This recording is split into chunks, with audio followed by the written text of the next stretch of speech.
కాసేపట్లో కార్యక్రమనున్న మాజీ మంత్రి జీవన్ రెడ్డి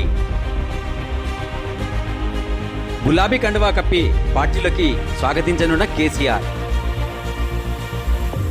చురుకుగా కొనసాగుతున్న సభ ఏర్పాట్ల పనులు అన్నీ తానే దగ్గరుండి చూసుకుంటున్న కేటీఆర్ సంవత్సర కాలం తర్వాత ప్రజల ముందుకు రానున్న కేసీఆర్ చివరిసారి గత ఏప్రిల్ 27న ఎల్కతుర్తి సభలో పాల్గొన్న గులాబీ బాస్